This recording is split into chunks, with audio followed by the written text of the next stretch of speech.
안녕하십니까. 통생통사 강동환TV입니다. 고성지역의 월북자 사건이 일파만파 커지고 있습니다. 이 사건이 나라의 안보를 위협하는 굉장히 중요한 사건임에도 불구하고 온 나라가 지금 대선 전국에 휩싸여 있다 보니까 가장 국가의 안보를 위협하고 있는 이 사안이 오히려 묻히게 되는 아주 애통한 상황까지 되어버렸습니다. 제가 이번 방송을 통해서 왜 사람이 북한의 공작원일 수밖에 없는가, 더 이상 탈북민을 정부가 이용하지 말라라는 내용으로 방송을 하고자 합니다. 먼저 첫 번째, 이 사안을 두고 지금 정부가 굉장히 빠르게 대공 용의점이 없다라고 발표를 했습니다. 어떻게 하루 만에 조사를 해서 대공 용의점이 없다라고 발표를 할 수 있는지도 굉장히 놀라운데요. 지금 대한민국의 상황은 대선 전국이기 때문에 만약에 이 사람이 간첩 활동을 했던 대공 용의점이 있다라고 발표를 하면 현 정권으로서는 심각한 타격을 받을 수밖에 없겠죠. 왜냐하면 이미 1년 전에 철책이 한번 뚫려서 남한에 왔는데 그 사람이 지금 동일한 루트로 다시 돌아갔고 남한에서 탈북민이 받는 정착지원금을 받아서 그걸 가지고 간첩 활동을 한 겁니다. 그러니까 대공 용의점이 발견됐다거나 이 사람이 정말 간첩이었다면 현 정권으로서는 대선을 불과 70여일 앞두고 엄청난 타격을 받을 수밖에 없는 상황이겠죠. 그러다 보니까 현 정부에서는 이 사안을 대공 용의점, 간첩, 공작 이런 개념으로 지금 가져가지 않고 모든 책임을 지금 다 탈북민이라는 사람에 지금 초점을 두고 있습니다. 즉 탈북민이 남한에 와서 1년 동안 제대로 정착을 하지 못했고 고향에 대한 그리움 그리고 청소용역원으로 경제적으로 어렵게 살았기 때문에 그러한 심리적인 요인들 때문에 결국은 왔던 길을 다시 갈 수밖에 없었다라고 지금 발표를 했죠. 이 이야기를 두고 실제로 탈북민조차 현 정부가 탈북민에 대한 정책을 너무 소홀히 하고 탈북민을 인간 이하로 취급한다. 그래서 오죽하면 이 사람이 정말 다시 돌아갔겠는가 라고까지 이해하는 그런 목소리도 있었습니다. 저는 오히려 그런 논조가 바로 탈북민들을 더 모독하는 거다라고 생각을 합니다. 정부가 지금 탈북민이라는 이용하고 있다라고 보여지는 거죠. 정부가 탈북민 정착 지원에 대해서 제대로 하지 못했다, 문제가 있다라고 시인하고 앞으로는 개선하겠다 라고 발표를 하는 것은 쉽습니다. 왜냐하면 지난 2019년 서울에서 모자 탈북민 사건이 있었을 때도 역시 통일부는 앞으로 잘 하겠다, 정착 지원 제도를 개선하겠다 이렇게 넘어갔습니다. 그러니 이번 사안을 두고도 역시 탈북민 지원 정책에 문제가 있다면 앞으로 개선하겠다 이 한마디만 하면 끝나는 거거든요. 그래서 국방부 입장에서도 대공 용의점이 있는 사람을 그냥 돌려보낸 것과 탈북민이 월북했다라는 것은 사안이 전혀 달라지기 때문에 국방부 입장에서도 당연히 이 사람은 대공 용의점이 있는 공작원이 아니라 그냥 일반 탈북민이라고 얘기해야 자기들의 면피를 할 수 있는 겁니다. 경찰도 마찬가지인 거죠. 월북의 정황이 있었다고 봤지만 심각할 정도의 수준이 아니었다라고 발표를 하는 건 이 사람을 계속 관리하고 있었다, 소홀히 하지 않았다라는 것을 이야기하고 있다라는 거죠. 즉 모든 정부 부처가 자신의 면피를 위해서 대한민국에 와서 적응하지 못한 탈북민으로 몰아가고 있습니다.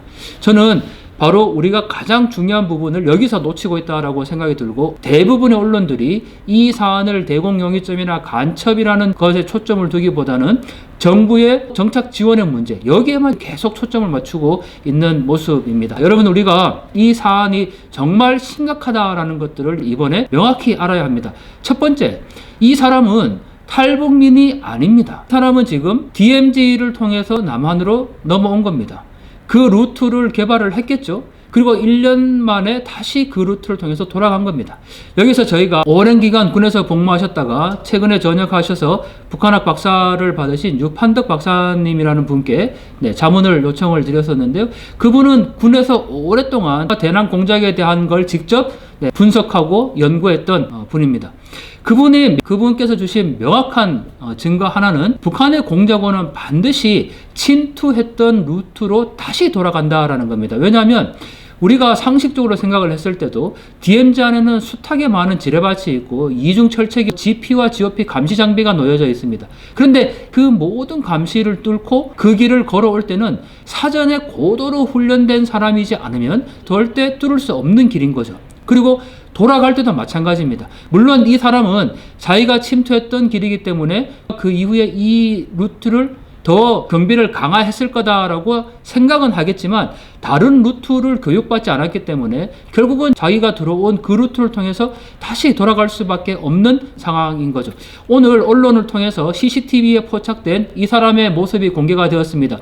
저희가 지금까지 무슨 체조 선수, 탈북민 이런 이미지로 봤기 때문에 굉장히 체구가 왜소할 거라고 저도 선입견을 가졌었는데 여러분들 지금 보고 계시는 이 CCTV에 찍힌 사진을 보시면 한눈에 봐도 굉장히 체구가 좋고 고도로 숙련된 훈련을 받은 사람처럼 보이지 않습니까? 이번에 CCTV로 공개된 것을 보면 GOP, 즉 우리가 휴전선이라고 얘기하는 철책선에 가기 전까지 그 전에는 민통선이라는 것이 있습니다. 여러분들 고성에 있는 통일전망대회를 가보셔도 아시지만 민통선을 넘어서야만 GOP까지 들어갈 수가 있습니다. 민통선까지도 누구나 일반인들은 갈 수가 없습니다. 허가받은 용롱인들만 들어갈 수 있는 것이 민통선입니다. 엄격하게 감시를 하고 있고 통제를 하고 있습니다. 그런데 이 사람이 민통선을 넘어서 GOP 앞까지 가서 이중철책선을 넘고 거기에서 또 지뢰밭을 헤치고 군사분계선을 넘어서 북한까지 유희 돌아간 겁니다.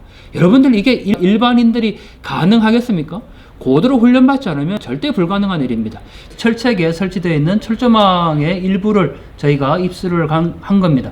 굉장히 날카롭게 날이 서 있습니다. 3m 높이 이상의 철책에 둥글게 설치되어 있기 때문에 일반인들이 그냥 넘는다라는 것은 거의 불가능한 상황입니다. 이게 얼마나 날카로운지 한번 실험을 해보면요. 일반 천에 이렇게 걸리면 이거를 빼기가 굉장히 어렵습니다. 찢지 않으면 이 철조망으로부터 벗어나기가 어렵습니다. 그런데 오늘 나온 언론 보도를 보면 패딩을 입고 깃털 하나만 남긴 채 유유히 이 철조망을 지금 넘었다라고 이야기를 하고 있습니다. 그게 어떻게 민간인이나 일반 사람이 가능하겠습니까? 고도로 훈련된 공작원이 아니라면 그 철책을 넘기가 어렵습니다. 두 번째, 월북자가 군사 분계선을 넘었을 때 3명의 군인이 나와서 인솔을 해갔다라고 얘기를 했는데 북한 공작원들이 침투조가 있고 안내조가 있다라는 거지 않습니까? 북한 군인들이 나와서 이 사람을 데리고 간 겁니다.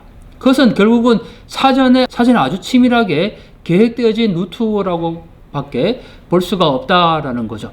또한 이 사람이 남한에 와서 대공 용의점이 없다라고 발표한 근거가 무엇인지 묻고 싶은데요. 이 사람이 혼자 일을 하면서 집에 혼자 있으면서 무슨 일을 했는지 또 누구를 만났는지 여기에서 대남 공작을 어떤 일을 했는지 충분히 할 수 있지 않습니까? 우리가 주목해야 될 부분, 만약에 이 사람이 간첩이고 공작원이었다라고 한다면 이미 소기의 목적을 다 달성한 거죠. 그러나 또 하나의 목적이 있을 수도 있습니다. 2020년과 2021년을 지나면서 북한에서 지금 가장 강조하고 있는 것이 소위 청년 세대들에 대한 사상 통제입니다. 그래서 청년들이 자발적으로 탄원해서 농촌이나 탄광으로 지금 자원해서 가고 있다라고 얘기를 하고 있고 북한에서 계속 선전용으로 내보내고 있지 않습니까? 즉, 이 월북자가 20대 청년이라고 하는데 만약에 월북자가 북한 방송에 나와서 내가 잘못 생각해서 남한에 넘어갔는데 가서 보니까 정말 인간 이하의 삶을 살았고 내가 다시 돌아와서 김정은 원수님께서 나를 받아주셨다라고 기자회견을 할 가능성도 있습니다.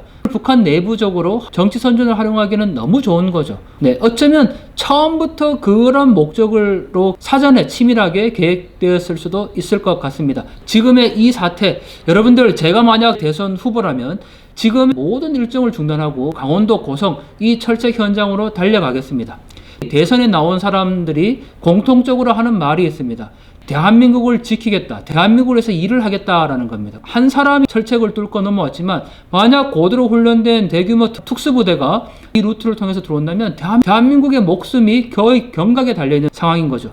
그러면 대한민국을 다시 세우겠다라고 얘기하는 대선 후보들이 모든 대선 일정을 중단하고서라도 현장에 달려가서 도대체 어떻게 된 건지 진상조사를 밝히는 것이 그게 마땅하지 않습니까? 국방위 소속, 외통위 소속 국회의원들은 지금 다 어디에 있습니까? 국민들이 아무리 정부를 향해서 정보 공개를 요청을 해도 CCTV를 안 밝혀주지 않습니까? 국회의원들이 그런 일을 하라고 지금 있는 겁니다. 대권주자 앞에 줄 서서 권력을 쟁취할 그럴 생각이나 하지 말고 지금 이 순간에 당장 강원도 고성으로 달려가서 현장 점검하고 진상조사하고 그래서 국민들에게 알 권리 정보를 제공해 주는 것이 그게 지금 할 일입니다. 무엇보다 최고 군 통수권자라는 자가 북한을 주적으로 바라보지 않기 때문에 정부나 국정원이나 어느 곳도 굳이 이렇게 공작이나 간첩이나 이런 활동들에 대해서 전면적으로 나서서 뭔가 일을 할 필요가 없다라는 분위기가 형성되어 있지 않겠습니까? 여러분들 마지막으로 한마디만 더 드려야 되겠습니다. 국방부의 발표에 의하면 오늘 아침에 동영상으로 미상의 발사체를 또 북한이 발사를 한 발을 했다고 합니다. 아마 미사일 발사로 추정할 수가 있겠죠. 또 오늘 어떤 일이 있었습니까? 대통령이 강원도 고성에 오늘 갔습니다. 저는 강원도 고성에 갔다고 하길래 대통령이 현장 방문을 했는가? 라고 생각을 했습니다. 그런데 그게 아니고 제진역에서 강릉까지 동해 연결선 착공식에 간 겁니다. 가서 앞으로 북한을 지나서 유라시아까지 갈 이 기차가 연결되는 역사적인 순간 또 가서 평화를 외쳐댔습니다.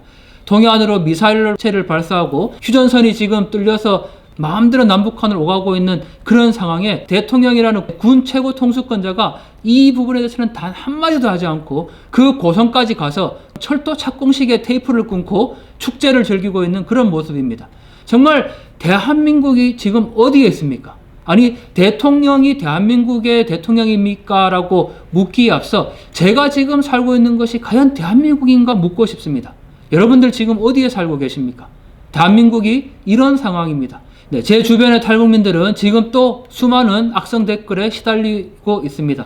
내용은 이렇습니다. 이 사람이 남한에서 정하지 못해서 북한으로 다시 간 탈북자이기 때문에 왜 탈북자를 받아주냐? 우리 사회에서 탈북자 다 북한으로 보내라. 이런 댓글들이 지금 나오고 있습니다. 결국은 탈북민의 문제가 아니라는 겁니다. 우리가 이 사안을 탈북민이 적응하지 못해서 간 게 아니라 대한민국의 안보, 군 최고 통수권자와 현 정부에서 이 안보를 너무 소홀히 했기 때문에 북한이 마음대로 제 집 드나들듯이 간첩이 오갈 수 있는 그런 상황이 되어버렸다는, 여기에 우리가 초점을 맞추고 이 문제를 풀어나가야 합니다. 정말 또 며칠 되면 그냥 언제 그랬냐는 듯이 또 잊어버리면 절대 안 됩니다. 지금 대한민국이 벽척간두에 놓여 있습니다. 여러분들 이 사안을 관심 있게 우리가 끝까지 지켜보면서 정부에게 철저한 진상조사를 요구를 해야 할 것입니다.